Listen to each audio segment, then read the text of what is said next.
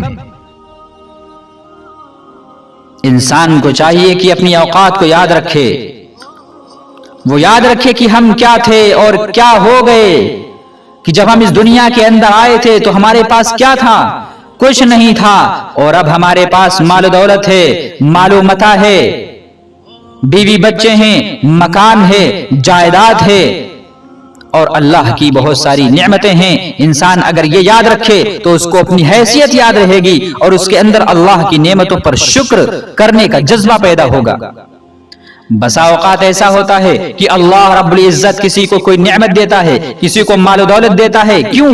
وہ اس لیے دیتا ہے کہ تاکہ تم دوسروں پر خرچ کرو, جو محتاج ہیں ان پر خرچ کرو, غریبوں پر خرچ کرو, مستحقین تک وہ مال پہنچاؤ, وہ روپیہ پیسہ پہنچاؤ. جب بندہ ناشکری کرتا ہے اور اب اس مال کو غریبوں تک نہیں پہنچاتا, اس مال کو مستحقین تک نہیں پہنچاتا, اس مال کو محتاجوں تک نہیں پہنچاتا, تو اللہ رب العزت اس مال کو چھین کر دوسرے کو دے دیتے ہیں, یعنی اس کی نعمتیں گھٹنے لگتی ہیں. پھر یہ بندہ کہتا ہے کہ ہمارا کاروبار ٹھپ ہو گیا, ہمارا کاروبار بیٹھ گیا, اس میں برکت نہیں ہے. دعا کر دیجئے کہ ہمارا کاروبار پھر سے ترقی پہ آ جائے, ہمارا کاروبار پھر سے چلنے لگے. تو یہی وجہ ہوتی ہے کہ اللہ رب العزت نے جو نعمت دے رکھی ہے اس کا ہم صحیح استعمال نہیں کرتے ہیں. ہم غریبوں کا اس میں خیال نہیں رکھتے ہیں, ہم محتاجوں کا اس میں خیال نہیں رکھتے ہیں. جو اللہ رب العزت ہمیں نعمت دے تو ہمیں چاہیے کہ محتاجوں کا خیال کریں, غریبوں کا خیال کریں, مسکینوں کا خیال رکھیں. ان کے مستحقین کے پاس